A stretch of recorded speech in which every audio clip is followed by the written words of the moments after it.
오늘 본문 히브리서 13장 5절부터 7절 말씀을 통해서 돈에 대한 사랑과 믿음이란 제목으로 여러분과 함께 은혜 나누기를 원합니다. 우리 먼저 말씀에서 기도하겠습니다.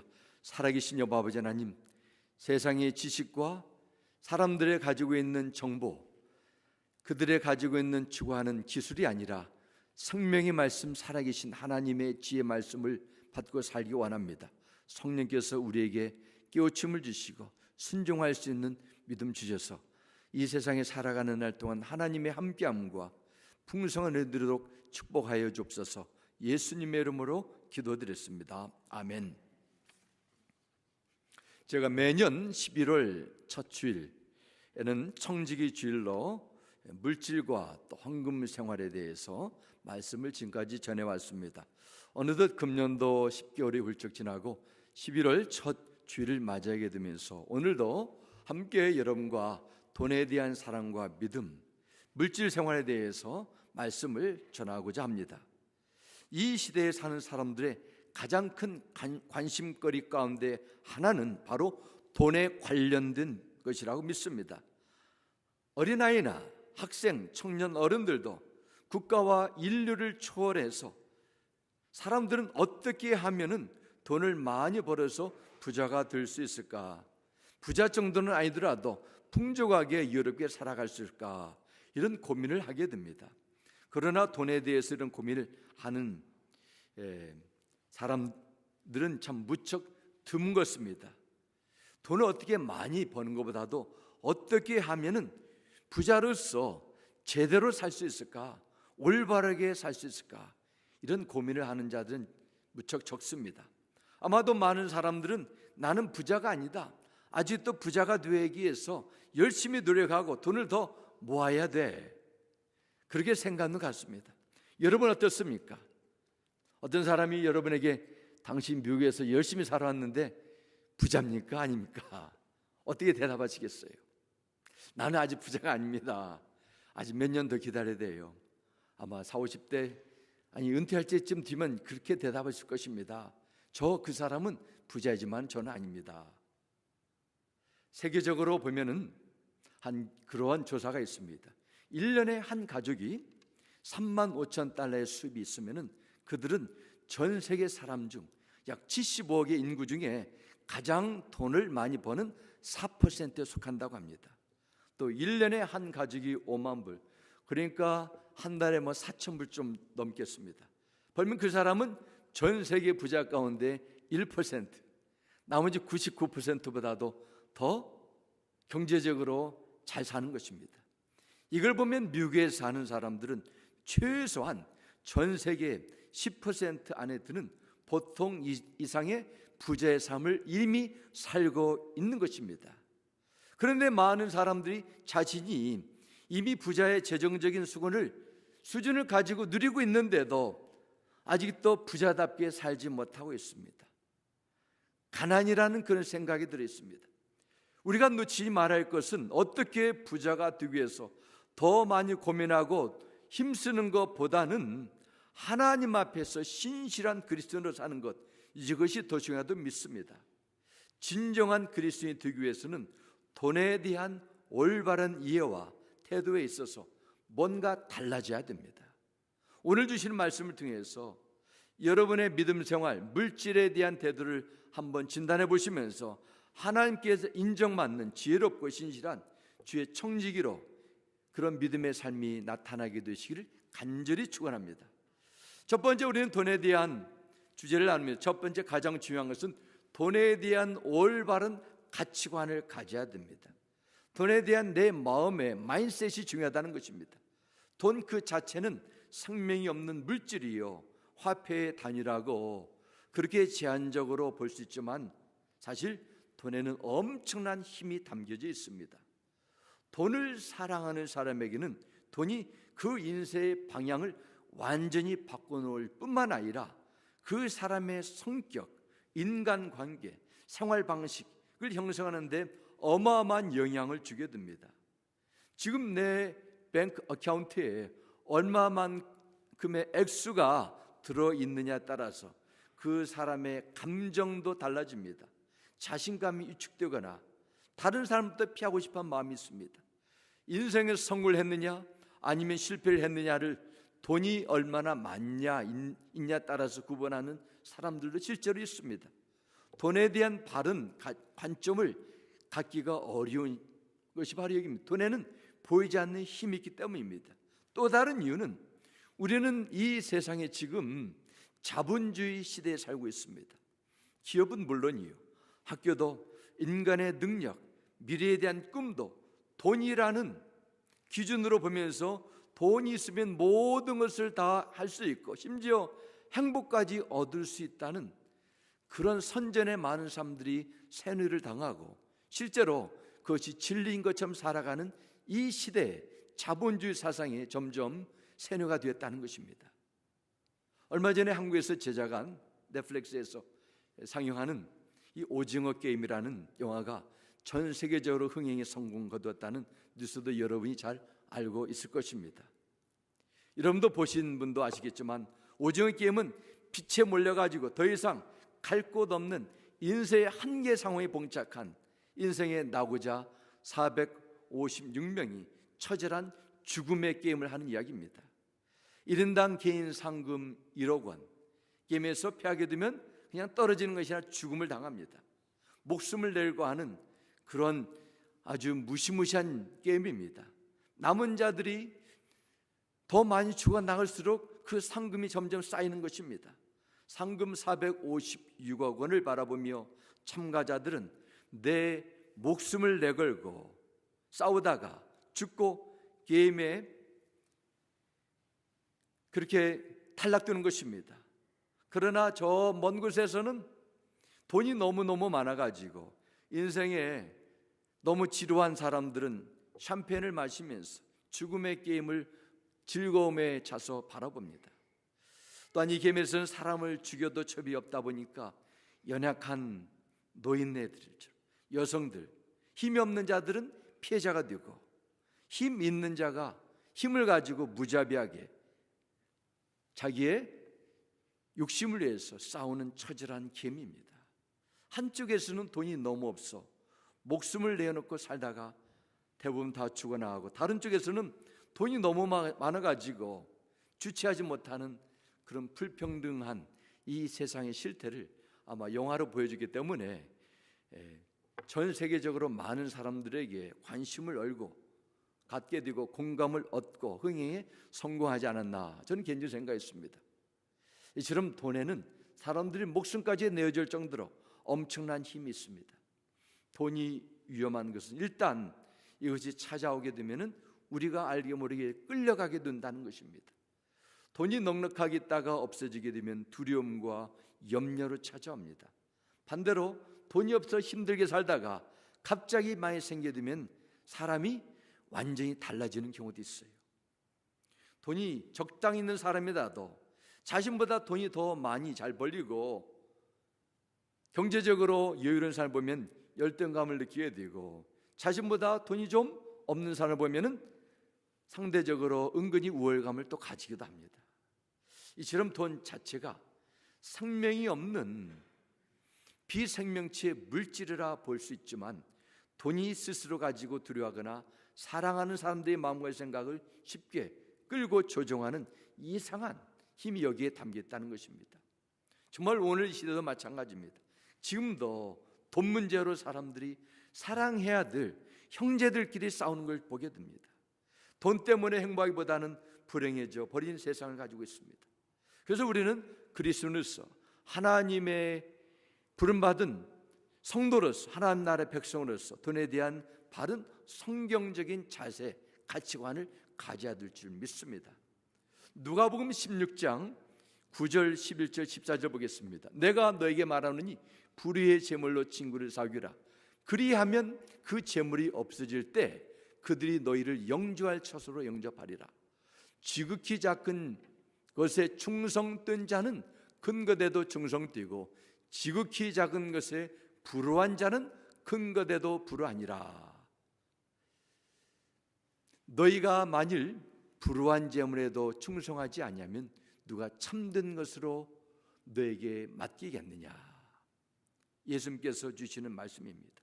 그럴 때 그 예수님의 말씀을 들었던 바리새인들이 이렇게 반응합니다. 14절 보면 바리새인들은 돈을 좋아하는 자들이라 이 모든 것을 듣고 비웃건을 기록합니다. 우리는 예수님께서 지금 돈 이야기를 하고 있어요. 그런데 바리새인들은 돈을 좋아하면서도 그 얘기를 비웃고 조롱하는 것입니다.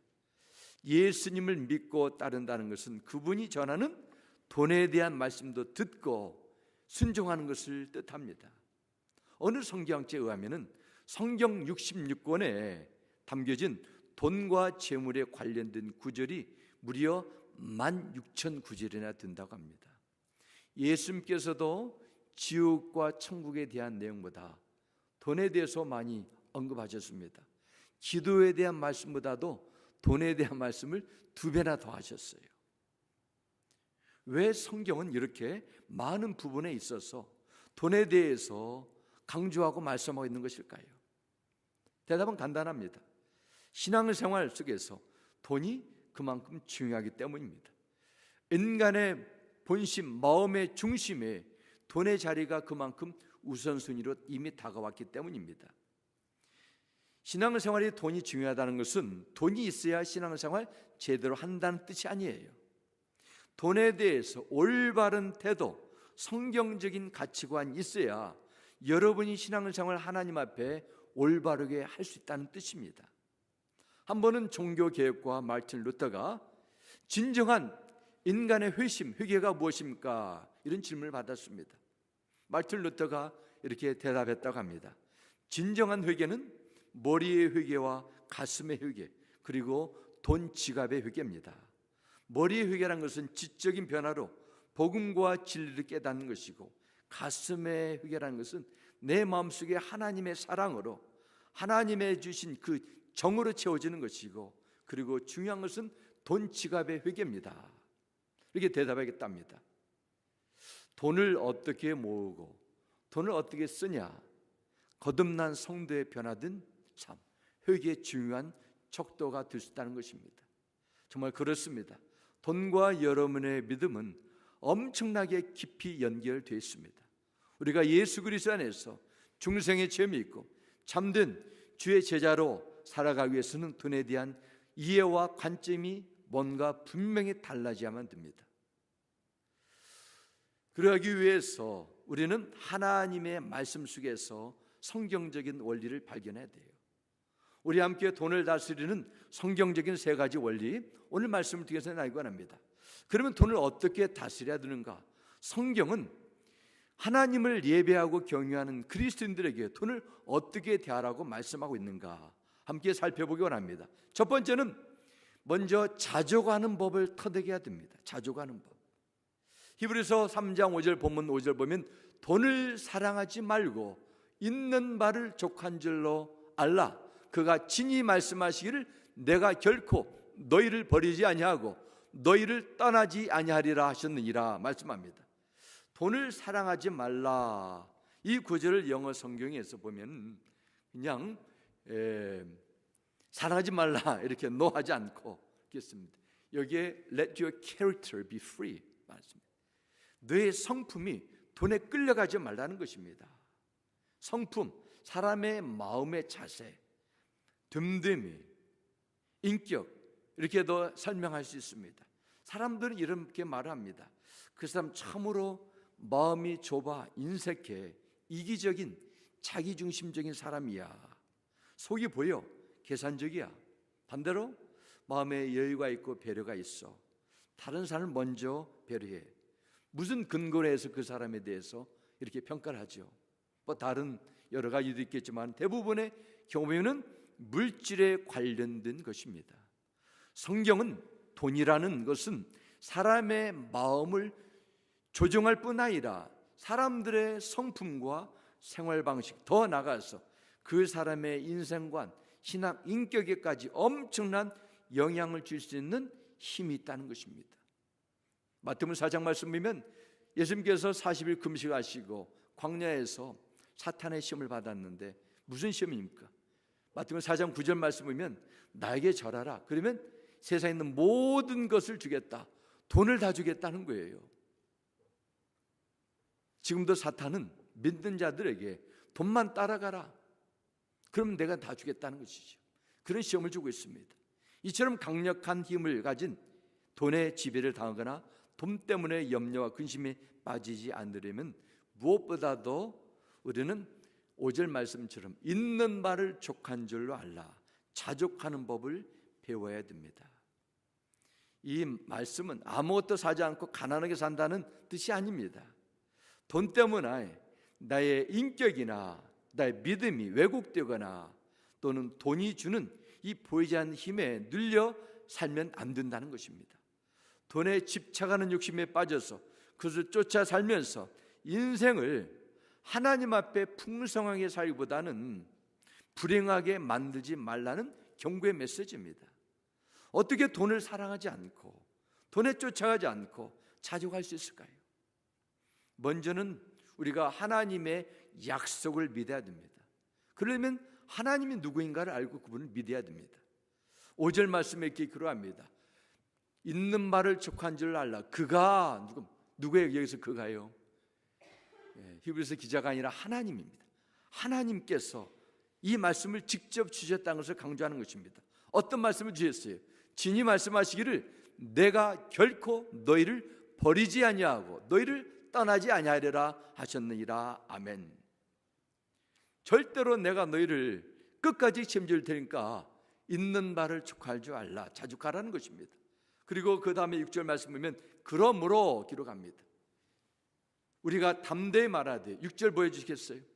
그러므로 우리가 담대히 말하되 주는 나를 돕는 이시니 내가 무서워하지 아니하겠노라. 사람이 내게 어찌하리요 하느라 말씀합니다. 이 모든 말씀은 당시에 예수 믿는 것 하나로 말미암아 온갖 핍박과 생명의 위협, 재산의 모든 것을 다 빼앗기고 어림을 당하는 그 초대교회 성도들에게 주신 말씀입니다. 그 정말로 위험한 상황 속에서 내가 어떻게 할 수 없다는 것을 강조하는 것입니다. 바꿔 말씀드리면 모든 것이 하나님의 손에 있다는 것입니다. 이 말씀은 하나님께서 이 시대를 살아가는 여러분과 저를 포함한 모든 자들에게 주신 말씀입니다. 왜 돈 때문에 말씀하시다가 하나님께서 내가 결코 너희를 버리지 아니하리라 이 말씀 주실까요? 이것은 돈이 내 미래와 내 인생을 보장하고 보호하는 것이 아니라 하나님이 보호해 주신다는 것을 강조하기 위해서 그렇습니다. 이 세상은 눈에 보이는 인간의 권력, 이 세상의 물질의 80-90%를 조종하고 있는 1%의 거대한 부의 세력이 아니라 하나님의 손에 의해서 다스려진다는 것입니다. 그러므로 욕심에 넘쳐 돈을 쫓는 인생을 허비하지 말고 하나님을 따라가는 믿음의 삶을 더욱 귀하게 여기라는 메시지입니다. 사도 바울이 감옥에서 기록한 빌립보서 4장 11절 12절 이렇게 기록합니다. 내가 궁핍함으로 말하는 것이 아니니라. 어떠한 형편에든지 나는 자족하기를 배웠노니 나는 비천에 처할 줄도 알고 풍부에 처할 줄도 알아. 모든 일 곧 배부름과 배고픔과 풍부와 궁핍에도 처할 줄 아는 일체의 비결을 배웠노라 고백합니다. 지금 그는 로마 감옥에 있습니다. 그는 감옥에 있든지 복음을 전하는 자유인으로 살든지 자족하기를 배웠다는 것입니다. 풍부에 처할 때나 비천에 처할 때 만족하고 감사하는 천국 생활을 그가 했습니다. 그 이유는 그 안에 보배 되신 예수 그리스도가 계셨기 때문입니다. 이 시대에 자족하지 못하게 만드는 가장 큰 원인 가운데 하나는 바로 사람의 욕심이라고 저는 생각합니다. 여러분도 뉴스를 통해서 접하셨지만 지금 이 세상에 저 서쪽 LA, 롱비치 LA 한국에 보면 물류 대란이라는 그런 정말 어려운 산업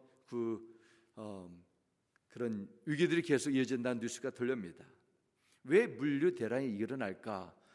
코로나도 있고 여러 가지 있고 그 물리에 관계된 그런 인력이 부족함도 있다 말합니다. 그러나 이틀 전에 미국 어떤 신문에 이런 내용이 나왔어요. 물류 대란은 바로 지난 100년 동안 미국 사람들이 보여준 욕심의 결과다 했습니다. 너무도 많은 그 상품들을 계속 사고 집에다 챙겨두고 또 사고 하다 보니까 계속 끝이 없는 것입니다. 100년 동안 이어진 미국의 욕심이 바로 물류 대란을 가져왔다. 꼭 과장된 그 설명은 아니라고 저는 생각합니다. 정말 나는 가만히 있는데 주위에서 욕심을 부추깁니다. 주변 사람들이 원하는 것을 보고 TV에서 광고가 보고 인터넷에 나오는 그 광고 내용 보고 계속 내 욕심을 자극하게 되고 나도 그 욕심을 이루기 위해서 계속 달려갑니다. 한 가지를 가지면 또 다른 욕심이 나를 기다려요. 그렇게 평생 욕심의 수레바퀴에 살면서 열심히 살다가 인생을 빚더미에 쓰지도 못하고 마감하게 될 것입니다. 우리는 어떨 것입니까? 주어진 형편을 감사하며 찾아오고 있습니까? 감사가 없는 인생, 불평하는 인생, 욕심을 쫓아가는 인생, 내 속에 참된 보배가 되신 예수님을 잊어버린 인생이 되는 것입니다. 저는 여러분이 예수 안에서 만족하고 이 세상에 명예가 없어도 물질이 풍족하지 않아도 질그릇 같은 나의 인생 속에서 자주하셔서 영원한 천국의 생명 주신 주 안에서 자족할 수 있는 법을 배우게 되기를 주의 이름으로 부탁드립니다. 사랑하는 성도 여러분, 하나님은 나의 어떤 상황 속에서도 나를 도와주실 것이고 내가 너희를 버리지 않고 떠나지 않겠다는 약속을 믿기 바랍니다. 하나님 나라의 백성은 돈이 주는 어떠한 풍부, 안정보다도 하나님께서 나와 영원토록 함께 하신다는 그 놀라운 어느 것도 빼앗을 수 없고 죽음도 깨뜨릴 수 없는 약속으로 행복에 두는 자임을 믿으시고 범사에 감사하며 자족하는 이 아름다운 믿음의 생활로 이어지기를 주님의 이름으로 축원합니다. 두 번째, 돈의 한계를 받아들이라는 것입니다. 우리는 돈이 사람의 마음을 사로잡을 수 있고 인생의 방향을 엉뚱한 대로 돌이킬 뿐만 아니라 그 사람의 성격과 인간관계까지도 바꾸어 줄 수 있는 이 엄청난 힘이 있다는 것을 바로 나눴습니다. 하지만 돈이 할 수 없는 것도 많아요. 무엇보다도 돈은 언제든지 있다가도 없어지는 불확실한 것입니다. 마태복음 6장 19절 말씀이면 예수님께서 이렇게 말씀하셨습니다.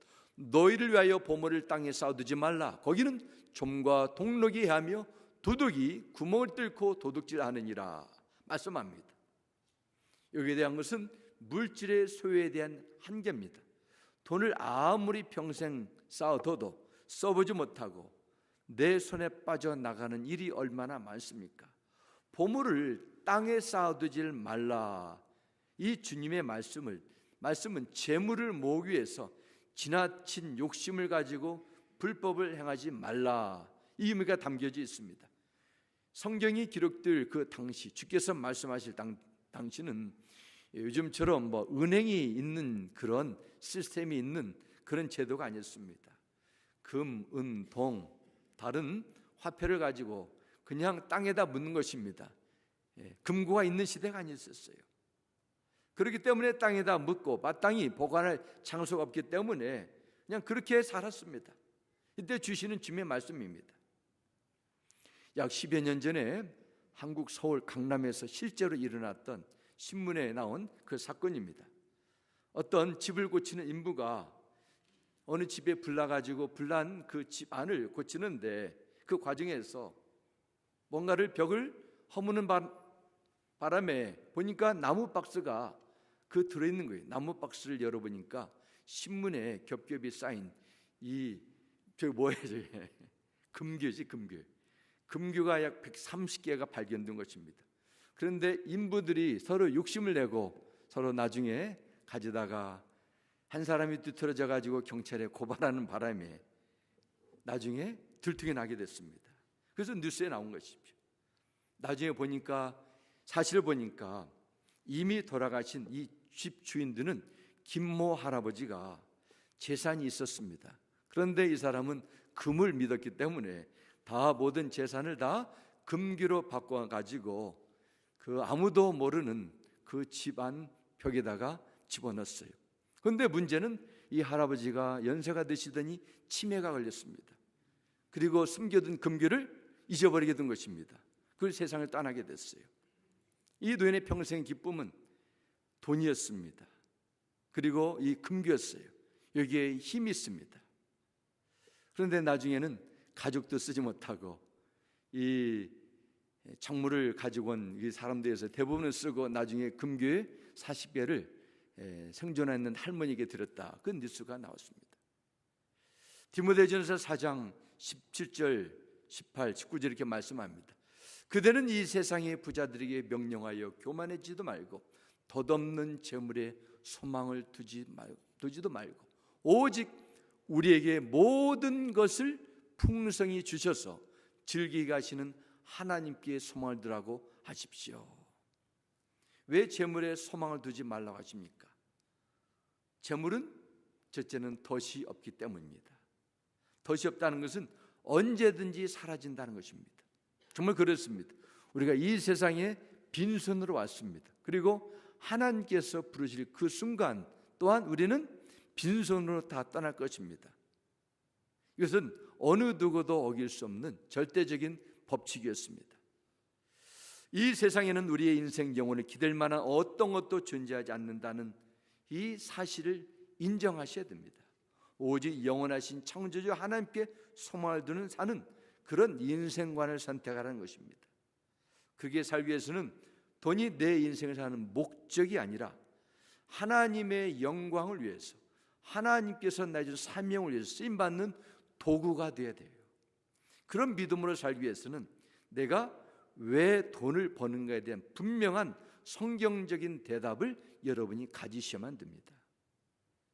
성경에는 돈을 무조건 나쁘다고 말하지 않았습니다. 사랑하고 집착하고 하나님처럼 우상숭배하는 것이 나쁘다고 했지, 하나님의 뜻에 합당해 쓰는 것은 올바른 것입니다.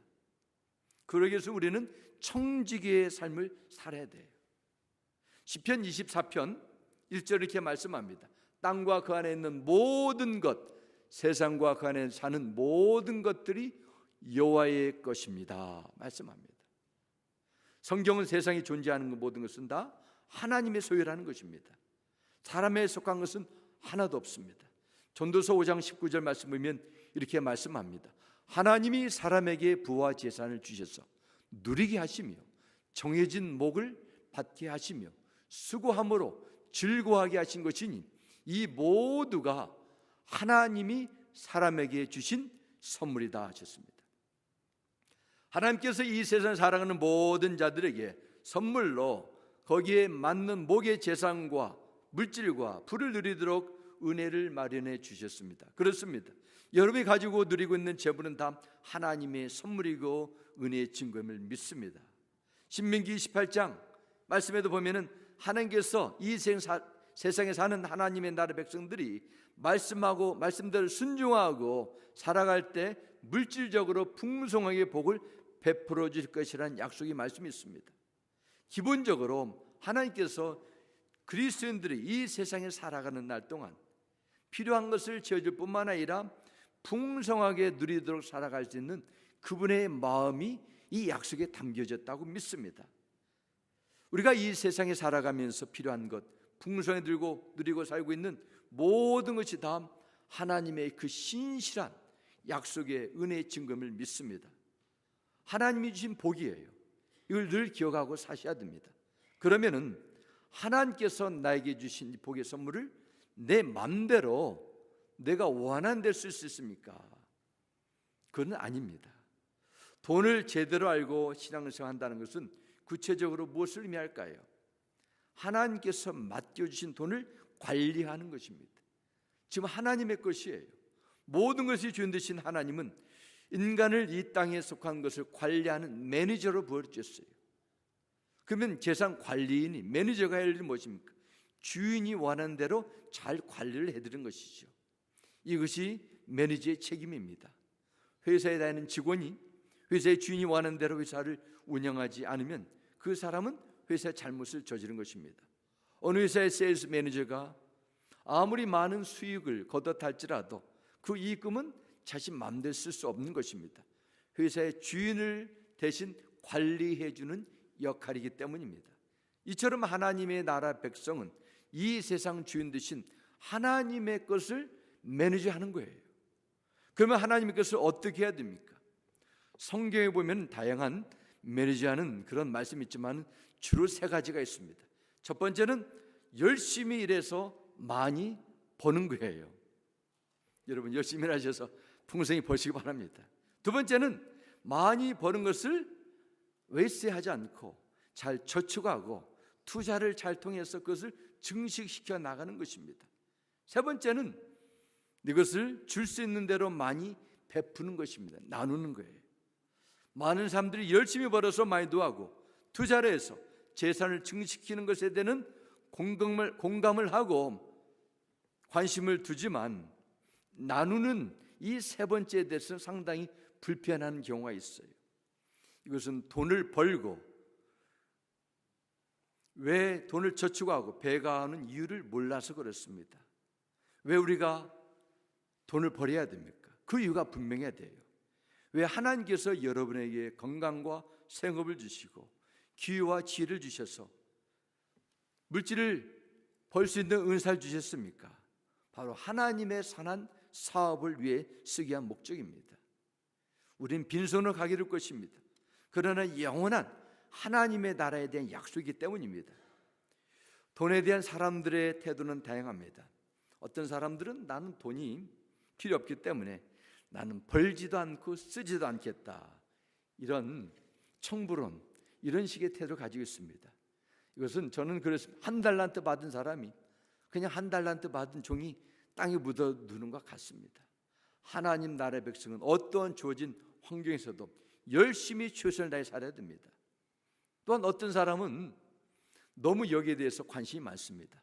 돈을 모아두는 데만 집중하는 것입니다. 하나님은 그런 사람에 관심이 없습니다. 왜냐하면 그 사람의 마음은 하나님으로부터 떠났기 때문입니다. 우리는 돈을 바르게 버는 것과 또한 바르게 쓰는 법을 알아야 됩니다. 신앙생활을 어느 정도 하신 분들은 부자 청년 이야기에 대해서 이미 잘 아실 것입니다. 마태, 마가, 누가복음에도 다 나옵니다. 예수님께서 십자가의 그 고난과 죽음을 앞두고 예루살렘으로 올라가시던 중에 일어난 사건입니다.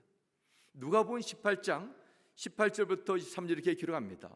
어떤 지도자가 예수께 물었다. 선하신 선생님, 내가 무엇을 해야 영생을 얻겠습니까? 예수께서 그에게 말씀하셨다. 어찌하여 너는 나를 선하다고 하느냐? 하나님 한 분밖에는 선한 분이 없다. 너는 계명을 알고 있을 것이다. 간음하지 말라, 살인하지 말라, 도둑질하지 말라, 거짓으로 증언하지 말아라. 내 부모를 공경하라 하여라 하지 않았느냐? 그가 말하였다. 나는 이런 모든 것은 어려서부터 다 지켰습니다. 예수께서 이 말을 들으시고 그에게 말씀하셨다. 내게는 아직도 한 가지 부족한 것이 있다. 내가 가진 것을 다 팔아서 가난한 사람들에게 나누어 주어라. 그리하면 내가 하늘에서 보화를 차지하게 둘 것이다. 그리고 와서 나를 따르라. 이 젊은 사람은 당시 이스라엘 지도자의 위치에 있었다고 성경 기록합니다. 그냥 부자가 아니라 이 23장 마지막 보면은 he was extremely rich. 정말 거부했습니다. 거부했어요. 근데 이 젊은 부자가 예수님께 찾아와 내가 무엇을 하여야 영생 얻을 수 있습니까? 이걸 보면 영적인 일에도 관심이 있는 어느 정도 생각할 수 있는 지성인이었습니다. 주님은 이 젊은 청년에게 내가 가진 모든 재산을 다 정리해서 가난한 사람에게 다 나누어 주라, 이 말씀을 주셨습니다. 왜 예수님은 이 어려운 말씀을 주셔서 이 청년이 그토록 근심하게 만드셨을까요? 무엇보다도 주님은 나의 참된 주인은 하나님이시고 나는 하나님께서 맡겨주신 관리인임을 일깨워 주시겠습니다. 그리고 너무 많은 재물은 결국 욕심에 넘어지게 하고 하나님을 온전히 사랑하는 것에 큰 걸림돌이 된다는 것을 깨워주기 위한 것이었습니다. 이 부자 청년은 예수님 앞에 나는 모든 10계명을 다 지켰다고 자식이 말할 정도로 그는 모범적인 도덕적인 사람이었습니다. 예수님께서 부자 청년의 내면 깊은 곳에 숨어있는 가장 근본적인 문제를 지적하셨어요. 그것은 바로 그 청년의 보이지는 않지만은 그의 마음과 생각을 지배하고 있는 탐심이었습니다. 이 청년은 도덕적인 명예, 사회적인 성취, 종교적인 거룩함, 영원한 생명까지 갖고 싶은 그런 열망이 있었습니다. 그러나 주님은 재물의 문제를 지적하시면서 그가 진심으로 사랑하지 않는다, 그리고 그에게 회개할 기회를 주신 거예요. 하지만 이 젊은 층 어떻게 나왔습니까? 말씀을 듣고 그냥 몹시 근심하고 떠났습니다. 그 이유가 그가 큰 부자였기 때문이다 말합니다. 부자가 잘못된 것이 아니라 부자로서 자기가 가진 소유에 대한 집착, 탐심이 그 인생을 끌고 갔다는 것입니다. 이야기는 재물을 말하지만 재물에 관한 이야기는 아닙니다. 재물 크기보다도 재물을 향한 이 사람의 마음을 보여주는 것이죠. 이 젊은 실업가는 돈의 힘을 알았습니다. 그리고 힘을 가졌어요. 돈을 많이 벌어서 성공했습니다. 이 청년은 가진 재물이 너무 많다 보니까 하나님보다 더 재물을 집착하는 것이죠. 그렇게 살던 청년은 영적인 공허함이 있었지만 천국이 보이지 않는 거예요. 예수님이 이것을 아시기 때문에 네 소유를 다 팔아 가난한 사람에게 나눠주라 말씀하셨습니다. 그래야 영원한 것에 대한 천국의 네 마음이 옮겨진다는 거예요. 사람이 자신의 소유를 다 팔아서 가난한 사람의 나눠준다 해 천국에 갈 수 있습니까? 갈 수 없어요. 천국은 오직 예수 그리스도를 믿는 믿음으로 하나님 앞에 의롭다함 받고 가는 것입니다.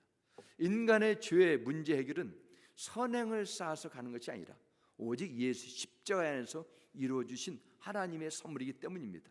그러나 물질에 대한 욕심을 내려놓고 하나님을 위해, 다른 자들 위해 나눠줄 때 나의 생각에 전환이 옵니다. 나의 태도가 달라져요.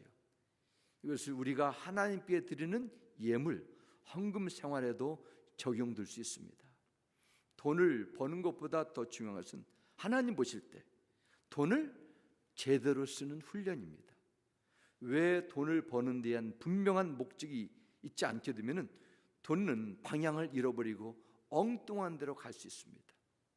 우리는 이 세상에 내가 왜 사는 것이고, 왜 돈을 벌고, 왜 저축하고, 왜 증식하고, 왜 나눠야 되는가를 알아야 됩니다. 더 많이 벌어서 내가 원하는 것, 내가 추구하는 것을 사용하고 갖고자 하는 것이 아니에요. 내 삶이 하나님 나를 위해서 귀하게 쓰임받아야 되는 것입니다. 이런 이유가 있기 때문에 헌금은 예배의 정말 중요한 부분이라고 믿습니다. 헌금의 최소의 기준은 즉 11조입니다. 10의 하나예요. 하나님께 드리는 것. 아니, 하나님께서 모든 것을 주셨지만은 다 쓰고 먼저 하나님께 올려드리는 것입니다. 하나님께 나에게 맡기신 물질을 다시 드릴 때 내 생명의 주인은 하나님이요, 나의 모든 것이 주님께서 베푸신 은혜의 선물이라고 진정한 고백이 되는 것이죠. 그리고 내가 가진 것이 하나님으로부터 왔고 나는 하나님께서 잠시 맡겨주신 것이고 하나님의 목적을 위해서 충성되어 쓰임받는 온전한 크리스찬, 선한 청지기로 살게 되는 것입니다. 이러한 믿음의 결단과 물질 생활의 헌신을 통해서만이 진정한 돈에 대한 욕심, 돈에 대한 두려움, 돈에 대한 그 강력한 힘에서 자유함 받게 되는 것입니다. 그리고 우리는 물질이 쌓이는 곳에 마음 있는 것처럼 천국에 대한 진정한 산소망이 내 심령 가운데 나타나는 것입니다. 언제요? 내가 하나님 앞에 물질을 내어 드릴 때입니다. 그리고 나보다 더 어렵고 힘든 자에 대한 관심이 생기는 것이죠. 그렇지 않게 되면은 교회를 평생 다녀도 이기적인 그리스도인이 될 수밖에 없습니다. 천국은 믿는데 천국의 삶을 살 수 없어요. 구원받았지만은 하나님 앞에 부끄러운 구원이 될 수 있습니다. 사랑하는 성도 여러분, 여러분이 이 세상의 사명을 다 마치고 재판장 되시는 주님 앞에 서게 될 그 날이 오게 될 터인데, 주님은 여러분을 어떤 자로 인정받기 원하십니까? 신실한 청직입니까? 아니면 인색한 종입니까? 하나님 앞에 우리는 다 결단해야 돼요. 천국을 믿는다면 가난한 것이 부끄러운 것이 아닙니다. 가난할 수도 있어요. 영원한 천국에 대한 하나님의 약속을 말씀을 통해서 성령의 감동을 통해서 깨우치고 받았으면서도 내 마음속에 하나님보다 돈을 더 사랑하고 하나님 앞에 인색한 것, 이것이 하나님 앞에 부끄러운 것이죠. 하나님께 맡겨진 돈을 그분께 드리지 않고 나의 유익만 위해서, 나의 미래만 위해서 쓰는 것, 이것이 하나님께 부끄러운 것입니다. 사는 성도 여러분, 하나님께서 내게 영원한 생명을 주셨다를 믿는다면 내가 가진 모든 것보다도 하나님께 감사하며 사랑할 수 있습니까? 하나님께서 내 인생의 최고의 가치와 우선순위가 된다고 믿으십니까? 내가 받은 물질을 통해서 주위에 있는 나보다 어려운 사람들에게도 하나님의 사랑을 경험하고 있습니까? 가난한 자 같으나 나는 부한 자가 되었다는 이 바도 사울의 고백처럼 어떤 형편 속에서도 하나님의 베푸신 구원의 은혜에 감사할 뿐만 아니라 하나님의 영광과 그분의 일을 위해서 내 삶을 드리고 시간을 드리고 물질을 드리겠다는 결단, 방향을 여러분이 가질 때 하나님께서 여러분을 통해서 놀랍게 일하실 줄 믿습니다. 많든지 적든지 나에게 주신 현실 속에서 주님께서 나를 위해 하나님께서 주신 만큼 베풀고 섬김을 통해 주의 사랑의 도구가 주의 영광을 위한 신실한 청직의 삶이 이루어지기를 주님의 이름으로 축원합니다. 아멘. 기도하겠습니다. 할렐루야. 아버지 하나님 감사합니다. 찬양합니다. 11월 청직의 주일을 맞이해서 하나님께 나에게 주신 생명, 건강, 은사 또한 물질이 있습니다. 정말 하나님은 이것이 눈에 보이는 화폐의 단위가 아니라 내 마음의 중심을 평가하는 기준을 하셨습니다. 나는 하나님 앞에 제너러스합니까? 아니면 하나님 앞에 인색했습니까? 나를 위해서는 그토록 후하게 너그럽겠지만은 다른 이웃을 위해서는 어떻게 살았습니까? 우리는 장차 때가 되면 모든 것을 다 내려놓고 우리의 영혼이 주 앞에 서게 될 그 영혼의 때가 있습니다. 그 날을 위해서 하나님 앞에 지혜롭도록 보화를 천국에 쌓는 신실한 주의 일꾼이 되기 원하오니 성령 하나님 도와주시고 영원한 세계 속에서 내 인생을 경영하도록 우리를 말씀으로 이끌어 주시옵소서. 예수님의 이름으로 기도드렸습니다. 아멘.